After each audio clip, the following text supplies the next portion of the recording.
From Hollywood, it's time now for Bob Bailey as... Johnny Dollar. Johnny, I've got it for you. Blue Tang. Good. What did you find out? That prices on the Tokyo grain market did break suddenly, about 3 weeks ago. 3 weeks. Uh-huh. Reason, oversupply. The price has been holding since, at about 60% of the peak. A 40% drop, big enough to cause the damage. What damage? The sinking of the Molly K, a double cross, a frame-up, murder. It's as clear as crystal, Lou. Come see me later tonight. Tell me all about it. All right. Or at any rate, come on, tell me about something. About a certain night in Paris, maybe? I think I'd like that very much, Johnny. Wait for me, Lou. I'll be there later. You can count on it.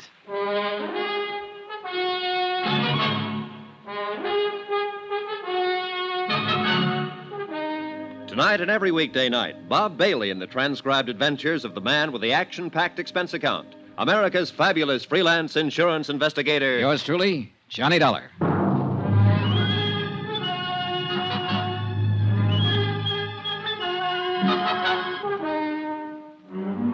From Special Investigator Johnny Dollar, location San Francisco, to the Home Office, Marine and Maritime Casualty Limited, Hartford, Connecticut. Assignment, the Molly K matter. Expense account, final page. Item 9, 770, long-distance calls to Hartford and New York. I was pretty sure before I called, but I had to check on it. It checked. Item 10, 80 cents, taxi from my hotel to the waterfront office of Inspector Dan McKay, Harbor Police.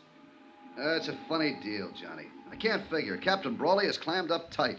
Won't answer any more questions. Doesn't want a lawyer. Won't even talk. It's a funny deal. Not when you consider the fact that he's innocent. What? What you said? I know. I argued the opposite. I was wrong, Dan. What is it, Johnny? Just plain stubbornness? No, but that's what it is with Captain Brawley. Maybe that's the tip-off, his stubborn bullheadedness. The human elements you mentioned. How you figuring it? If Brawley were in a money jam, he'd never scheme and connive at planning a thing like that of sinking his own ship. He's too stubborn. And besides, he wasn't in a jam, I'm sure of it. Well, no, wait a minute. He had a $100,000 mortgage to meet. I finagled some information out of the bank. The Brawley Shipping Company has a free balance of nearly $150,000 in cash assets. But look here, Johnny. No, you look. I started out with a motive, and I built a pretty strong case on it. Even you agreed. Everything pointed toward Captain Brawley. Sure, because somebody was helping things point toward him. What do you mean? It wasn't just the ship itself that was insured. I'm still lost, Johnny. Keep talking. All right, look. That cargo of grain was also insured by the owner with another company, not mine, and for top market value, full price. Yeah, well, keep talking. All right. The Tokyo grain market broke just 4 days before the Molly K was due to sail the first time. The shipper stood to lose nearly half his investment if the grain reached Yokohama at that time. Well, it didn't reach there. It's lying out there on the bottom of the Pacific. Net result, instead of taking a loss because of price, the shipper gets full price from the insurance company. It adds up, Dan. Yeah, it sure does. The shipper. I think Captain Brawley suspected him, too. That's what kept the old captain on the prod. His ship gone, under suspicion for the sinking, yet not wanting to hurt his daughter. He was caught right in the middle. But keep on holding him to make it look like we still think he's the guilty party. Well, it's that girl of his I feel sorry for, Ellen. She's the one caught in the middle. Yeah, I know. And it's going to be rough on her when she finds out. Engaged to a killer who's been using her to smash her own father. Great setup. Yeah. Well, I'll get a bulletin out. We'll pick up this Dean Sutton and bring him in. Yeah, but you know something? It's going to be awful hard to pin it on him. Need evidence, something definite. Look, why don't you let me have a go at him first? Oh, it's out of the question, Johnny. Of course, if you should happen to find him before we do, well... Yeah, I might just do that, Dan. In fact, I've kind of got a hunch I will.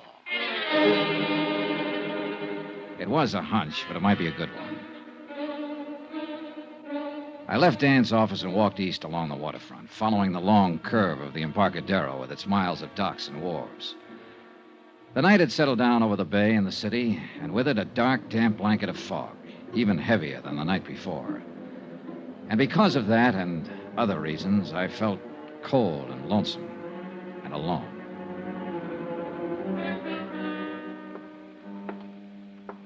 I turned off the Embarcadero and walked out Pier 29. I was about 30 yards from the Brawley warehouse when I was suddenly brought up short. On the water below me, tied to a wharf piling, was a light cabin cruiser rocking gently with a swell. It had no business being there. Pier 29 was a commercial berth. My hunch was right. I moved quietly to the edge of the wharf and stood watching the little cruiser for several minutes. There was no sign of life, no sound. Finally, I climbed over the dock rail, down the wharf ladder, and stepped onto the deck. Still no sound, no movement. I moved over to the companionway door leading down below decks and reached out my hand for the latch. Then I stopped short, caught suddenly by a sharp feeling of danger. It wasn't a sense of being watched. It was deeper, more subtle, more vague. I tried to shake it off, reach again for the latch. Then the boat shifted slightly, and the dim glow from the wharf light overhead moved across the hatchway door.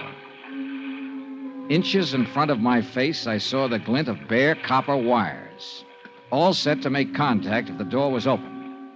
One more move, and I'd have been blown sky high. That boat was booby-trapped. There was a light burning in the office of the Brawley Shipping Company. I knocked on the door, drew my gun, then I stepped back and waited. I leveled the gun on the door. Johnny. Are you alone, Ellen? Yes, of course. Come on, let's get inside. What is it, Johnny? Have you seen Dean Sutton tonight? I tried to find him, but I couldn't. My father's been arrested, charged with murder. Yeah, I know, honey. I came here to go over the company records to see if I could find something that might help him, anything. Ellen, Johnny, look. Look at this mess. Somebody's been here. Files dumped in the middle of the floor, papers all over the place. Yeah, looks like they're planning to start a bonfire. Say, tell me something, Ellen. Does Dean Sutton own a boat? Yes. A light cabin cruiser named the Piper. Why? It's tied up at the wharf. He's around here somewhere. Well, what of it? What do you mean? Your father didn't sink the Molly K. Dean Sutton did it. But he wasn't even on board. He didn't have to be. He hired an explosive expert named Benny Wong to do the job.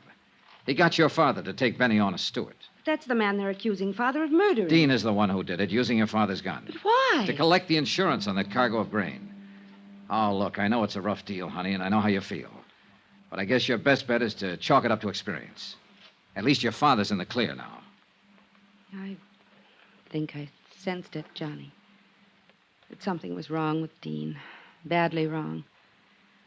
I guess that's why I felt like turning to you instead of him. Why I still feel that way.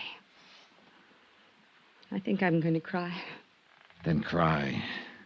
Cry it out and get it over with. Come here, Ellen. I held her close and tried to comfort her. She pressed her face against my chest and whimpered like a hurt kid. I kept stroking her hair, breathing in the scent of her perfume. Perfume. The same perfume that had hung in the air of the room where Benny Wong was killed. The pieces shifted, fell into place again. The puzzle was finally solved, but too late. Because I could feel the muzzle of the gun she was pressing against my side. Easy now, Johnny. Turn around slow and get your hands up. That's the idea. Now stay that way. I'm a dead shot, Johnny. If you doubt it, ask Benny Wong. Right under my nose. Right from the start. How wrong can a guy be? As wrong as you were, Johnny. It had to be you. There was no chance for Dean to steal your father's gun and then return it. Not unless you were in on it with him. It was my idea. Dean's too weak to plan a thing like that. He has to be propped up and pushed. And you're just the girl to do it. You ought to know. Yeah, I do now. It's too bad. I like the way you kiss. Any chance of working something out, Johnny? Or are you too honest? So that's it. The next step is to get rid of Dean. And you've already got the trap set. Not yet, but I'll think of something. I'm clever, Johnny. Don't you think so? I heard footsteps coming along the wharf. Dean Sutton. I had only seconds to think of something, so I took a chance, edged back against the wall, inched over closer to the door. That's far enough. Don't push your luck. There's Dean coming now. He went after some gasoline. We're going to build a nice, warm fire, and you're going to have a ringside seat. Come on in, Dean. We've got a visitor. Dollar. What do you know? So you walked right into it. Just like a The chance paid off. He walked between us, blocked Ellen's line of fire, and I jumped him. I grabbed him around the neck, held him as a shield, dragged him back out through the door, out to the wharf. Dean! Break loose! Let me get a shot at him! I was trying to get clear of the light before Ellen could blast me with that gun, and I made it. But Dean broke loose, came in me swinging. He slipped and staggered up against the dock rail. The railing broke, split in two, and we went over the side. We struggled back up to the surface. Dean's hands were clenched on my throat, and I couldn't break his grip. Ellen started firing from the wharf above us, not knowing who she'd hit and not caring. I took a deep breath and dragged Dean under the surface. But his hands were still on my throat, and I couldn't break loose. My lungs were bursting. My strength was going fast. I brought up my knee. He fell away from me. I was free to fight my way back up to the surface. I swam around in circles, getting my breath, watching for Dean, but he didn't come up. He didn't come up for 2 days.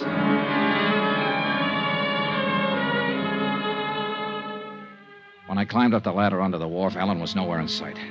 I heard somebody running toward me, saw the flashing red light back at the land end of the pier, and I knew why she'd left. Dan McKay and his boys. Johnny! Johnny! Hey, over here, Dan. Are you all right, Johnny? Yeah, I'm all right. Do you see Ellen Brawley? Well, some girl ran up the wharf there toward that cruiser. That boat's got a booby trap on it. Come on, Dan. All right. What's she doing here? She was in on it, too. Dean's in the water, drowned, I guess. Look, there she is, climbing down off the wharf. Ellen, stop. She's on the cruiser. No. Ellen! She's gonna try... Look out! Get down. Flat on your face. If she opens that hatch...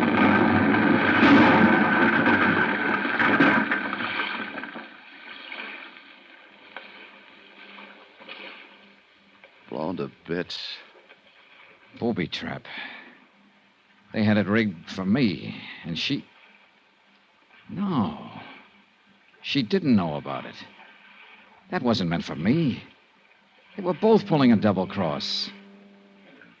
Dean set that trap for her. End of expense account, except hotel and plane fare back home. Total $547.60. Well, it looks like the company pays off on this one, Dave. The ship owner was innocent. But you'll make it back. I really feel sorry for Captain Brawley.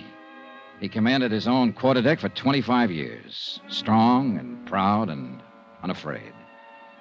He had a wife once named Molly Kay, and a ship named Molly Kay. And he had a daughter, too. And now the sea has taken all of them away from him and left him cast up on the beach, a broken old man. Bitter, beaten, alone. Yours truly, Johnny Dollar.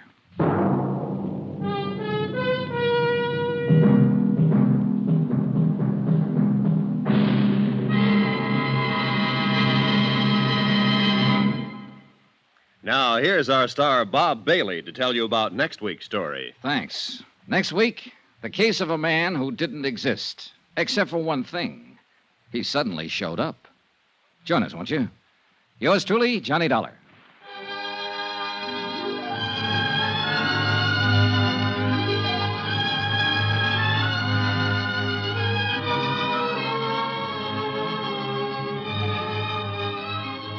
Yours truly, Johnny Dollar, is transcribed in Hollywood.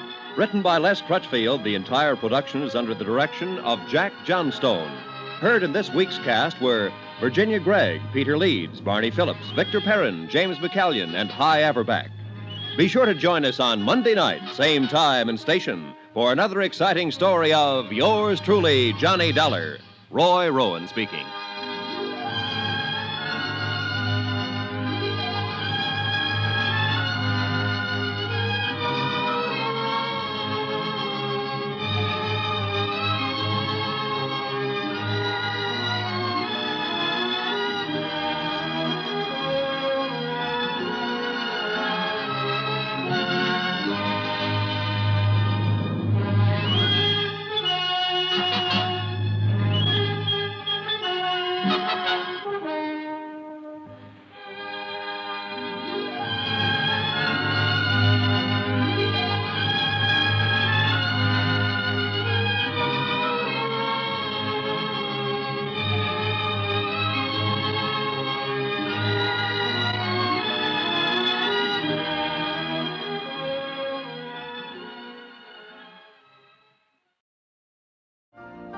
You've been listening to the OTR Gold Network. Find more classic radio at otrgold.com.